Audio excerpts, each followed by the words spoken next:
back to the show, Business Mastery for Startups, Scale-Ups, and Early Stage Businesses with your host, Jerry Gadori. That's me. And then this week's show, we've got Peter Lisoskie, who's got an exciting new app slash business model to share with us. And we're going to talk today about the changes in sales strategy. And I don't want to dig too far before he gets a chance to introduce himself, but trust me when I'll tell you, it's an exciting one. Peter, do a better job introing yourself than I did. Sure. Sounds good, Jerry. Thanks for having me here. I really appreciate it, Oh, man. you're welcome. And, I tell people all the time, with my last name being Lisoskie, I just say, look, man, I'm the dog at your door, because dogs always show up and 90% of sales is just showing up. So 100%. Keep it simple. My background, Jerry, is, I've done a lot of different things, but basically just always been a curious guy. I've always wanted to push the envelope, do innovation, but not do innovation for innovation's sake. Do it as it relates to how can it positively affect humankind. I started my career at Fluke Electronics as an engineer and worked my way up, and then I ran divisions for small little companies, Nike, Hewlett Packard, Verifone. Managed from, I think the smallest was 62 people up to over 1,000. Wow. And I just, I left the world. It's not that I disliked it. I loved it because, kind of like what you do, Jerry. I was recruited to come in and turn around divisions. And believe me, everything under the sun happened there. Toxic work environments, people fighting with each other, almost fist fights. Bleeding millions, all the stuff that you have to do in your world too, as well. And it taught me a lot about, how do you connect and be relatable with people. And so I left that, and now fast forward today, I'm in my fourth startup. Not all of them have been in software. I decided to take a venture over into the construction world because I built houses with my father when I was a kid growing up. So I built a company up over 5 years, sold that off. I've been in the wellness environment, ran a large wellness center in California, sold that off. And then I've done a couple startups. And this one is unique in that now, Jerry, I'm really, as part of the curiosity, I just want to create impacts and movements. And one of the things that kind of led to this was when I was doing my last gig in the corporate world. I was a vice president of product strategy up in Seattle for a consulting firm. And just to keep the story really short, we do these week-long product strategies. A lot of these companies were science-based solutions. So this one happened to be like brain assay tests or something like that. And I was talking, leading the whole thing. And one thing led to another. I was talking about voice of the customer. We've worked with Harvard, MIT, all these, these research think tanks on all this stuff that are cutting edge. And a couple of guys at the back of the room were going, hey, they were whispering and kind of, smiling. And I went up at the coffee break, Jerry, and I said, hey, what do you guys, I introduced myself. I said, what you guys talking about when I was talking about voice of the customer? And they said, hey, man, we just want to let you know we've been doing a lot of fMRI and EEG studies in neuroscience, and the way customers buy, they do not buy with benefits and features. That's all wrong. And we have a lot of research. And so I developed this whole sales system on how to tap into the reward circuit of the brain called the Buying Mood Blueprint. And I just was fascinated with it. It wasn't so much about sales. It was about how do people tick? How do they work? How do you connect with them? How do you be relatable? That kind of thing. So that's kind of my story in a nutshell. That's exciting. And I want to explore that a little more, because one of the things I found, whether in sales or out in all disciplines, a lot of times folks will get lost in what I call the forest of should and miss the is. Yeah. And you see that in sales, you see it everywhere. But you just described something that's really important, and that's understanding how a buyer thinks and what makes them do the things they do, and adapting yourself around that instead of trying to get them to change, how many millions of years of human evolution to buy the way that you're comfortable with. Yeah. Yeah. No, that's so true. And, to go further with what we're trying to do now, it's interesting, Jerry, and I know you and I talked before the show, because I'm a big, the other thing that I really, I don't know, I just kind of groove on is megatrends, right? People know Hmm. megatrends like the internet, cell phones. Yes.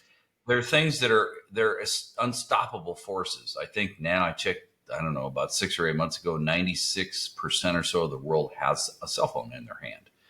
That's a lot of people, you know.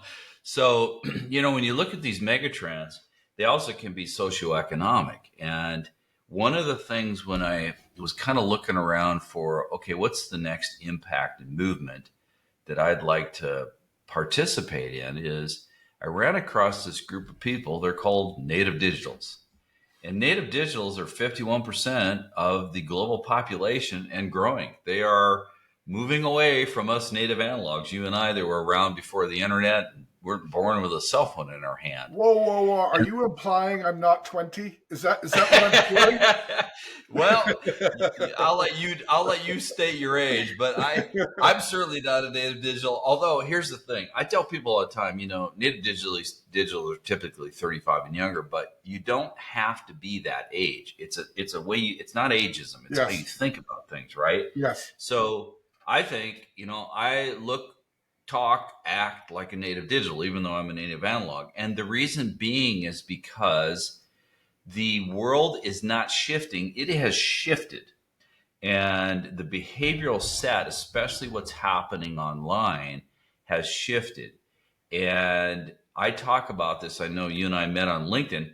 I talk about this all the time on LinkedIn, in that the whole idea of the attention economy and lead generation is slowly dying a slow death, because native digitals are all about interaction and community. And this is why you're seeing all these communities popping up all over, right? Because they're driving that. And I think people, to a large part, are wanting to get back to not being looked at as a transaction or a wallet, being looked at as a person that wants to have a relationship with a company. In fact, it's interesting, Jerry. HubSpot did a study last year, and what they revealed is shared with us is 70% of all consumers, could be B2B, B2C, they don't care so much about companies or brands anymore. They care about direct communication and interactive video with the CEO or founder. And that's really a huge change. And I'm not talking about like solopreneurs or startup founders like me. I'm talking about Fortune 500 CEOs need to get in front of a camera and need to start speaking to their customers or clients or distribution channels. Things that we would have never thought of 10 or 15 years ago is It's happening now. it's really interesting to hear you say that. And two things before we move on, I want to unpack that you said. One, to create context, and one, to solidify one of the things you brought up. But for context, so I've been in technology services for the majority of my career. I started playing this in the late 90s. In those days, to kind of give, again, some context, not only did we not have a relationship with people in the beginning, we didn't even know their titles. We would just cold calling in those days, pre LinkedIn, pre Jigsaw, pre everything, Yeah. was literally calling into a number, seeing who would answer, learning what you can, and trying to build an org chart off of that. But Yeah. but you know, that's where, again, in the 90s, that's where we started. But the other thing you said Yeah. that's really interesting, again, technology services companies I've worked with or for, as small as 5-person companies and as big as publicly traded, 10, $20 billion companies. And the Yeah. interesting thing is the relationship, it was always the goal of the salesperson to create a relationship, but the relationship was at that level. The salesperson typically owned the relationship with the account. And if the account was big enough, then there might be a manager or a VP involved, but that's as high as it went. And in those days, it was good for the salesperson because, frankly, it created some job security if they landed large accounts. But the real risk to the company was when that salesperson left, there was a substantial risk that the company would stop doing business with them because in that Yeah. client's mind, that salesperson was the company. Yeah. No, I agree totally. And what's interesting that you say, Jerry, is if you look at what's happening, I've talked to well over 100 founders and CEOs, and they're all admitting that email marketing isn't working like it used to. Sales funnels are not working like they used to. Cold calling with, I have on my Android phone, I have an AI tool that blocks all numbers I don't know. And that's the way we all are. In fact, I tell people, look, the world shifted from the attention economy and lead gen and a sales funnel to the relationship economy and a buyer's funnel. And what I mean by that is, if you think about this, the easiest definition of lead gen is I invite you into my sales process and persuade you to buy. That's lead generation, right? You guys know all the tools online, right? It's the, hey, I do my posting on social, I send you to a landing page, I collect your email, and then I pound you with a bunch of emails, right? And yes, that produces a 3 to 5% result because there's opportunity seekers and shiny penny people. But what about the 95 to 97% that's left out there? They're not ready to buy yet, and you got to build a relationship with them. So that's lead gen. Over here in the relationship economy with demand gen is you are invited into the buyer's process when they are ready to buy. Now, you can go through, there's a 3-step process: awareness, consideration, and then readiness to buy. And while you are going through that process with that buyer, you better be building trust in a relationship with them, because if you're not, you're going to lose that business to one of your competitors. In fact, Gartner came out with a study this end of this last year. 84% of all buyers in the B2B space, they will choose buying based on a relationship, even if your competitor has a better price or sales terms. So That's pretty significant. No, 100% yes. I agree with everything you said, but I have a couple of questions to hopefully expand on the concept. So I've noticed, for me, the biggest change I've seen in sales process was in the Stone Ages when I first started, when I wasn't dodging T-Rexes. It was hard to, well, I kind of alluded to it earlier. It was hard to get somebody's contact info. Like, if I knew I wanted to talk to you, Peter, for, however I came by that, getting to you was hard. But getting you to engage once I got to you wasn't very hard. I mean, back in the day, cold calling, like 1 in 5, 1 in 10 at most would pick up the phone, and like 50% of those people would give you at least a minute or two to shoot your shot. Yeah. I'd be happy if one out of 100 people picked up the phone now. Yeah. And if 1 out of 100 of them wouldn't immediately hang up when they realize it's not their cousin Joe. So that used to be the hard part, was to get the contact info. Now a trained monkey can get contact info. There's approximately a bajillion tools to get emails and phone. That's not hard at all. But it's getting that first touch, getting them to engage. So I agree with everything you said, but how do you initiate? How do you get that first touch to start the relationship process in this new economy? That's a really good observation and question, Jerry. And the way I look at it, and this is another shift that's happened, we have moved away from push, which is what you just defined, to pull. It's about not going out to try to create a relationship. It's about attracting, right? I mean, heaven knows we have plenty of fishing holes out there where you can find a B2B or B2C. And in fact, guys, I will say this: I don't even use those terms anymore. I'm using it in context of our discussion here with Jerry. It's no longer B2B or B2C. It's H to H, human to human. But what I'm talking about with this pull thing, Jerry, is, so let's say, look, you and I are up on LinkedIn, and here's another thing. I mean, again, I talk about the first thing in awareness is you have to, first of all, know you're different. The world does not need a better mousetrap. We have too many choices, too many better, too many mousetraps, too many. So if you're going to go do something, you better figure out what is your different. And we use what's called category design for that, product development. You and I talked about that a little bit. And the different really is, how are you going to make that impact? And how does that impact possibly have a possibility to create a movement?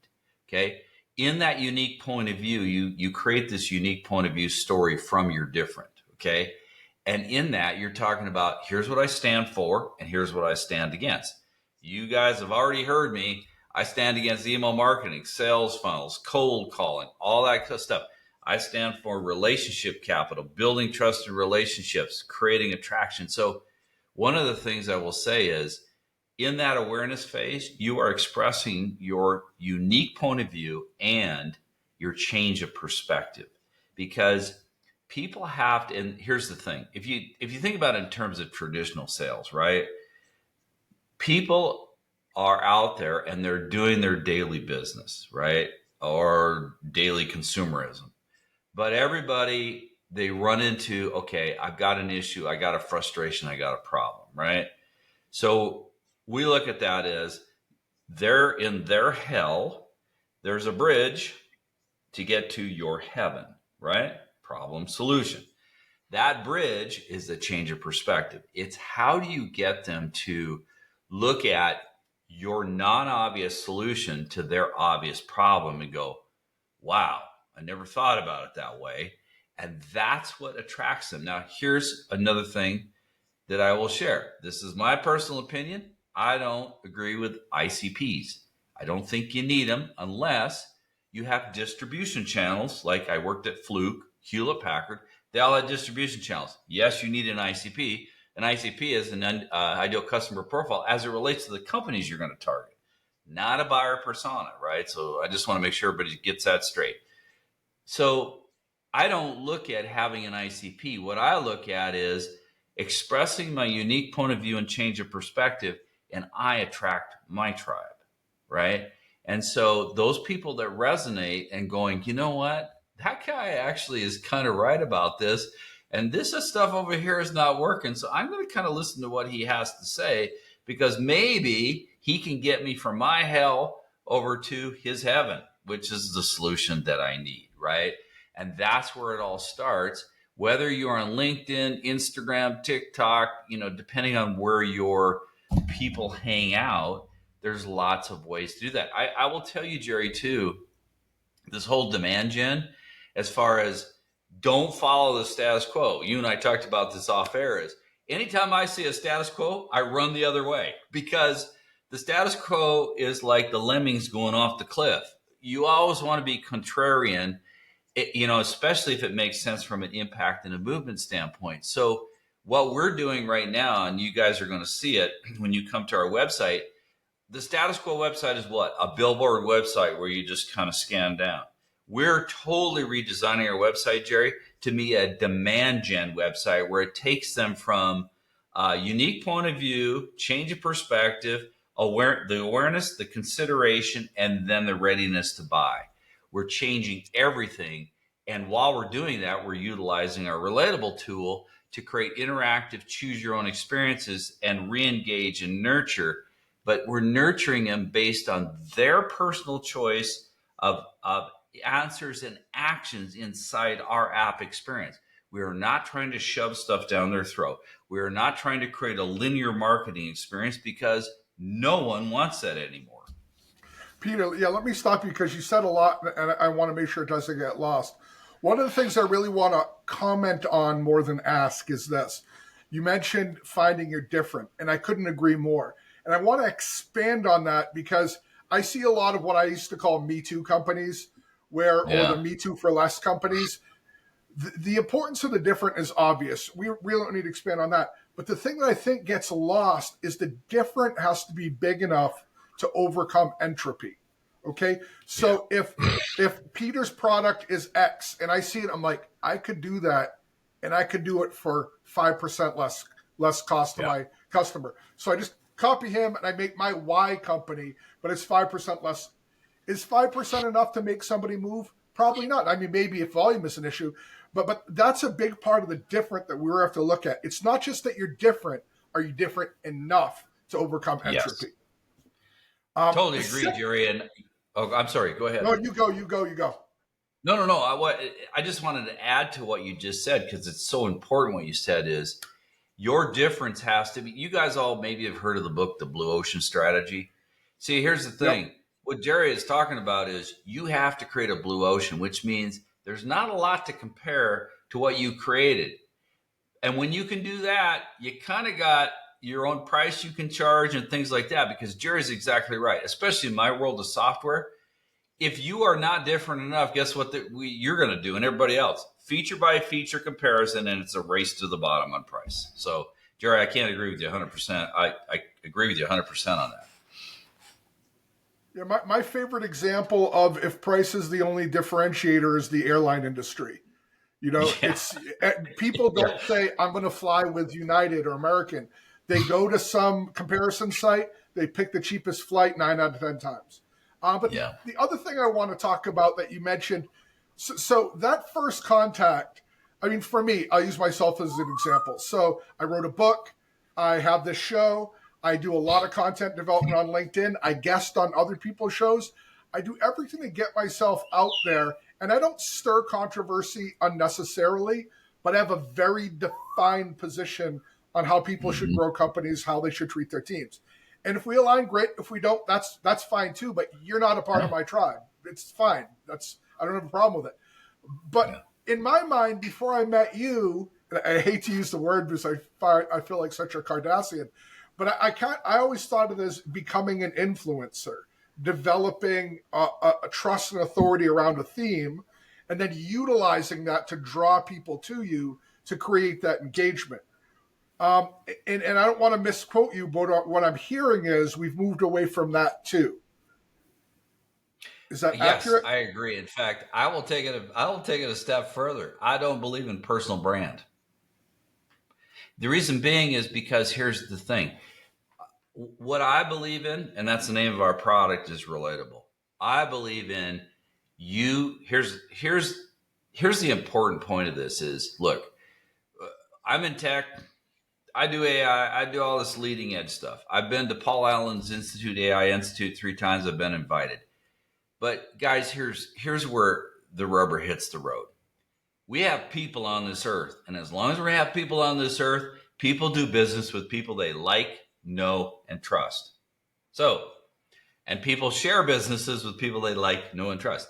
There's no amount of technology that's going to replace that kind of relationship building and interaction, right? And we all talk about the value of word of mouth and things. Well, we built that into Relatable. But going back to this relatability thing and personal brand, what I want to say is, look, you don't need to focus on building a personal brand. What you need to focus on is your unique point of view, your change of perspective, and being relatable, which means being genuine, authentic, and transparent. Because that is what people are looking for. They are not looking for you behind a filter. They are not looking for you in a slick, polished video, because what does that do? Our BS meters are way up to here now.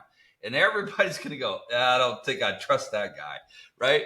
So that's the whole point is, I think it's how we focus on things. If people would focus less on, well, how am I going to develop my personal brand? How am I going to be an influencer? And focus on more on how can I attract my tribe and what can I do to be relatable, to connect and engage and start building a relationship with those group of people. No, I love that. And I guess what I'm nailing down still is that first touch. I'm 100% on board with what you're describing. So I'm trying to make the mental leap of how do we get, especially if I've been doing the same thing forever. So not as hard for me. But let's pretend for a moment that I started something new, something where my existing network is no longer relevant. So how do I break into that new space with my different to get that first touch so that I can build that relationship? I understand that once I've got that first touch, once you're interested enough to engage, now a tool like Relatable comes into play. How do I get that?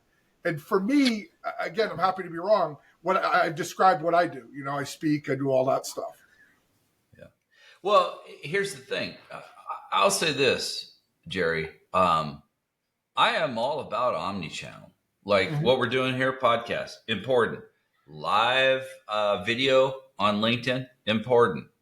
Look, I'm not against email as email per se. I will tell you this, people in our partner program, the companies that are using Relatable, they don't send out emails. They send out a relatable with an image or a GIF, and when you tap on that, boom, the player pops up. Our people are getting not 20% industry average, they're getting 60% open rates and 14 to 18 times click-through rates. Why? Because it is interactive, it's video. And here's the thing, Jerry. Everybody nowadays is watching or listening. The native digitals invented an acronym called TLDR, too long, didn't read. Yet you see all these people on LinkedIn. I get 10 to 15 of these newsletter requests. And I've talked to several of these people and they go, yeah, I don't get much response. And I'm sitting there going, well, why are you doing it? So look, I guess going back to answer your question, if we both had to start over from ground zero, people are out there in fishing holes. You go to these social sites. We happen to live on LinkedIn because that's where our people are. That's where your people are. Yeah, start posting. Even if you started with 80 connections, it doesn't matter. What you need to do is start posting. You need to know what your different is, that it's big enough of a different, like Jerry said, that you know what your unique point of view story is. You share your for and against. I mean, Jerry, here's the thing. I don't have 1 million connections on LinkedIn. I think I have 15,300 connections. And over the last 4 months, 6 months ago, I was active, but not as active as I am on LinkedIn. And within 6 months, I earned a top voice blue badge, which is given to 0.004% of the people on LinkedIn. Once you get it forever. I'm not bragging. All I'm saying is how I got that, which is now accelerating my growth, was because I shared my unique point of view story. And I constantly shared the content to back it up, to talk about what we're doing, talking about our journey with Relatable, how it's impacting other businesses and the customer success stories. And I really think if you had to start over, that's what you would do. Now, does that take time? Yeah. But so does calling 500 cold call people take time. Which result is going to end up better? Cold calling or doing Relatable? That's the kind of the thing, the way I look at it. I don't normally deep dive into a product, but we've thrown the name around a lot. And for a lot of folks, they might not understand, the details of what you're saying. So can you give us kind of the elevator pitch of what Relatable is as a product and how it's used, just so that people have context to your comments? Yeah, sure, Jerry. And here's the thing. Look, guys, first of all, I am not here to sell you Relatable. If you want to find out more about it, Jerry will give you my LinkedIn and things later on. Basically, all I did is I looked at human behavior. Okay. First of all, point number one, no one wants to be sold. Everyone wants to buy. Mm-hmm. Point number two, everybody's watching or listening. The best way to build a relationship is through video. Okay. Yes, you can listen to podcasts. Look, I have a radio show up in the Pacific Northwest. We create a lot of demand with that, but all people can do is hear my voice. They cannot see me, just like we're talking back and forth here and I'm waving my hands. Video is a great way to develop a relationship. But my thing was like, well, how can I help people do that at scale, right? Number three, no one wants one size fits all anymore. Everyone wants personal and relevant to them. Here's the thing.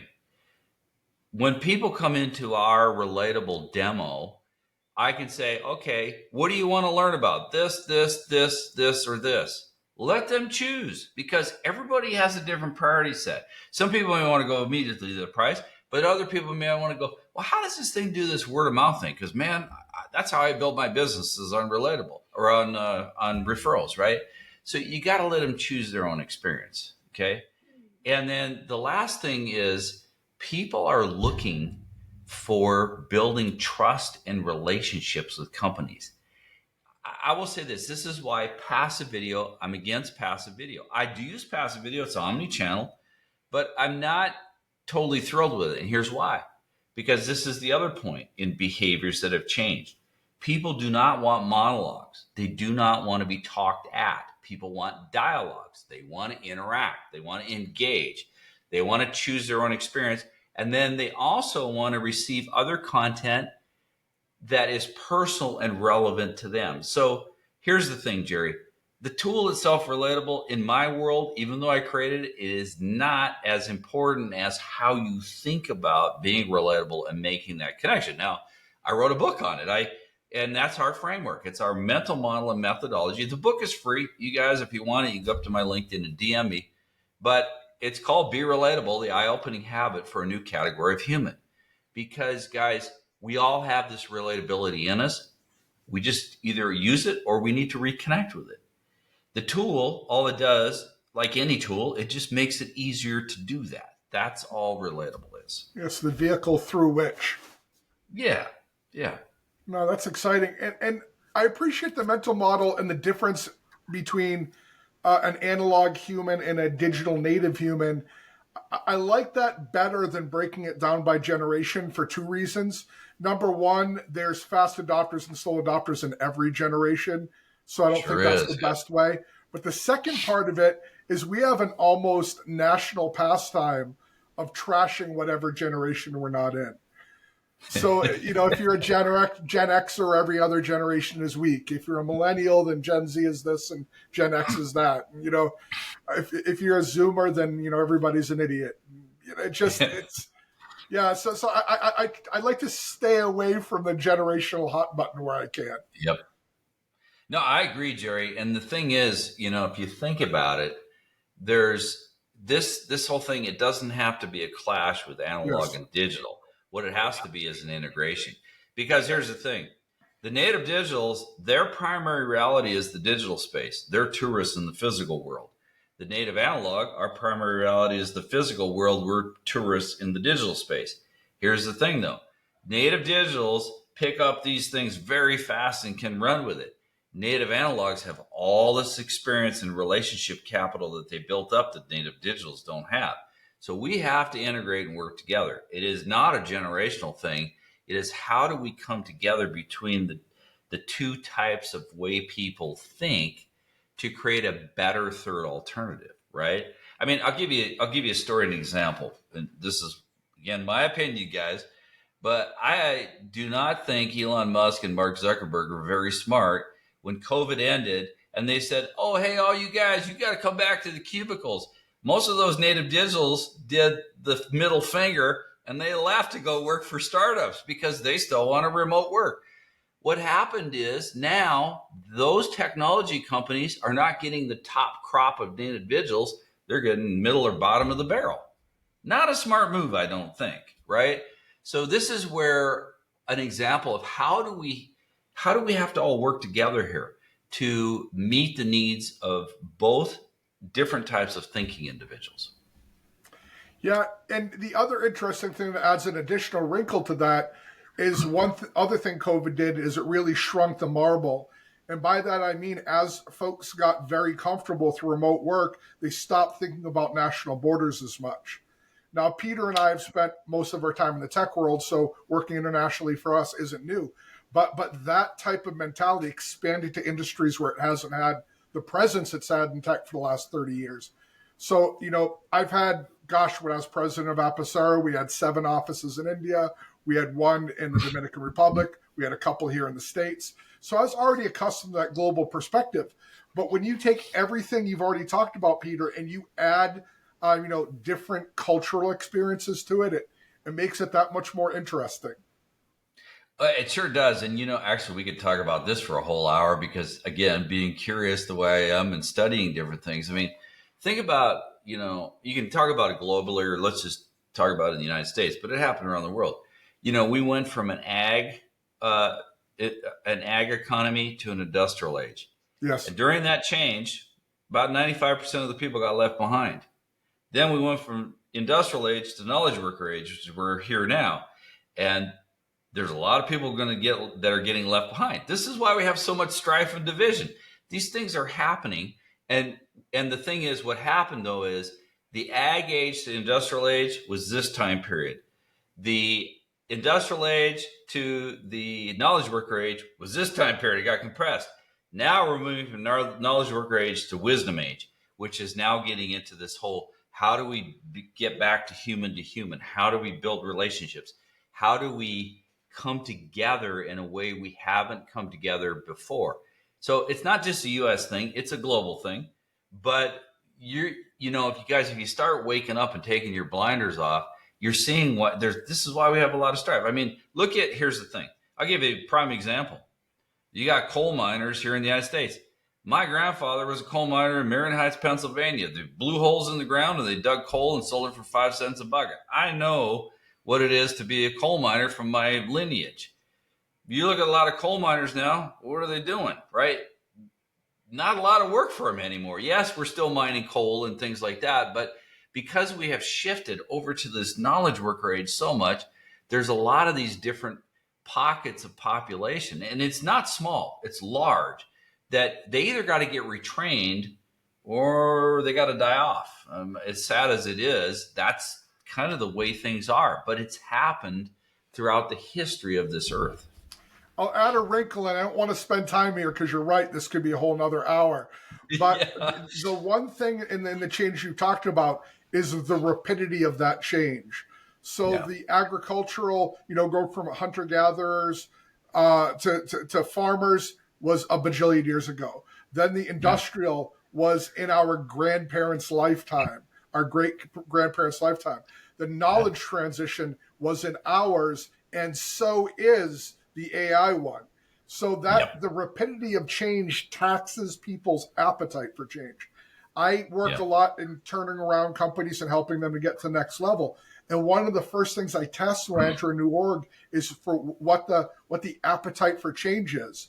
Because I know as soon as I exceed it, I'm going to get resistance. So I have to do what I can to stay within that appetite for change. And if I know I have to go past it, I have to set and manage those expectations, or else I'm going to be slogging uphill trying to do the things I need to do. Yeah. Well, it's very true. And, that's why, we're starting a show called Can You Relate? But it's Heretics 2.0 because, nowadays it's tough to be a heretic. And you're right. In a cultural, especially in the corporate world, you can only push the boundaries so far before they start pushing back. And that's why, you have a tough job coming in as a consultant or coach, right? Because you know where they need to be, but you only can get them to this part of the glass ceiling and no more because they're not ready for that to break through. Yeah, you can lead a horse to water, but you can't force it to drink. I made up a second half to that in frustration, and that's that, but you can hold them underwater till the bubbles stop. I sometimes feel that way.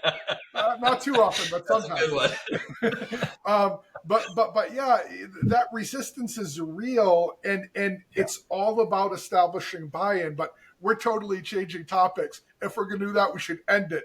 So let me say this. Before we do that, is there anything else you'd like to share about Relatable specifically? Because, I really would encourage, I didn't know you had a book, Peter, 300%. I want a copy. And I suspect my listeners will as well, my viewers will as well. So any more you want to share about your concept that we haven't covered before we say our goodbyes? Well, guys, here's all I can say to add to that, Jerry, is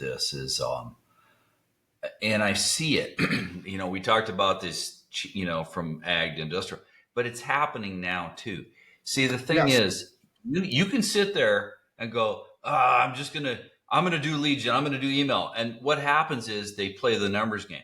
I'm just going to send out more emails. I'm going to do more cold calls. I'm just going to do more and more and more. And what I tell people, I go, hey, you know what? You realize you're damaging your reputation brand by doing that. Yes. You're annoying the hell out of people, and you need to stop it. Now, a lot of these CEOs and founders, I am not a consultant. I'm not a coach. I'm just a SaaS guy. But the thing is, the point I'm making here, Jerry, is that, guys, this is not something that, hey, it's the future, it's coming. It's happened. The behaviors have changed. I tell people, I did a post on LinkedIn one time. It was really popular. It was called The Mirror. And I said to people, you want the best marketing future proof that you can do? You want a marketing genie in a lamp? All you have to do is this. Go find a mirror in your house, look in the mirror, and ask yourself one question. How do I buy? And if the answer is, I go online and do research, don't you think your customers and clients are doing the same thing too? And this is where the shift has happened. We are in the relationship economy. We are in demand generation. We have to have the framework and the tool sets that match that behavior. The rest of the people, it's just like the people in the industrial age go to the knowledge worker age. They're clawing. They're clawing in. They're thinking, no, I got to do this. I cannot change. I got to keep doing more and more. Meanwhile, there's another portion of those people, these CEOs, and when I talk to them in private, they're going, man, I'm starting to panic because my revenue's dipping and this is not working like it used to. And I go, well, come to it's not the dark side, but come over. We can help you, man. And so that, I guess that's what I want to leave people with is we are now in the relationship economy. We are now in demand generation. We are now in treating your customer not like a transaction or wallet, but like a human being. Yes, they might have an interest in what you are selling in a product or service, but you have to work them through to go through that awareness consideration and then have them invite you to the table. I'll leave you with one last quote that just sums this all up. Gartner, which we all know, they also did a study last year, and they found 72% of all buyers never want to talk to a salesperson. Yes. That's even for enterprise sales. So if you think, go talk to your SDRs and BDRs. They're struggling out there. They're yelling at marketing, get me more leads. And then the leads are crappy or low quality or not enough of them. They can't meet their quotas. Everything is starting to implode on that side of the fence. And that's why I say, look, I don't expect you guys to flip the switch and go from lead gen to demand gen. That's not realistic. But I do expect you to say, okay, we're over here in lead gen. We're going to keep doing this while we're building up our demand gen and our relationship economy so that our business can survive. Yeah, if we use software development language, do the demand gen in the sandbox and then switch over to production once you've got it up and running. Yeah, exactly. Yeah, no, that's awesome. I'd love to keep talking, but clearly we could be here for 3 hours, and I don't run Joe Rogan's second show here. So Peter, Yep. I thank you for being on the show. First of all, I think you brought a ton of value. Where can folks learn more about you and about Relatable? Well, there's two places. If you guys are hanging out on LinkedIn, just look up Peter Lisoskie. I'm up there on LinkedIn. You can follow me or connect with me if you want. If you want to see what I'm writing about and things like that, just go up to the notification bell, tap on that, and click all. The other place you can find, if you want to find out more about Relatable, it's at home.relatable.pro. Home.relatable.pro. There's a lot of good stuff up there that you can learn about Relatable. If you decide you want to try it out, you can. If you don't, that's okay too. Awesome. And folks, as always, I will put those two places in the show notes. You don't need to try to crash your car, write them down with a pen while you're driving. I do have a second request for everybody. So we're killing it on YouTube with the show. Our audio stuff, though, if you're listening on audio, do me a favor, take a minute and leave a review where you are, whether it's Apple or Spotify or wherever. Just a quick 2 seconds to leave a review will dramatically expand our reach in those particular platforms. So if you could do that for me, I would be very, very appreciative. But Peter, I thank you very much for coming on. It was awesome. I look forward to talking to you again soon, my friend. Yeah. Thank you, Jerry. I really appreciate it. I'm grateful to be on your show. Thank you. Awesome. Thanks. Business Mastery Nation, as always, between now and next week, make sure you're building great things and designing great companies. Goodbye.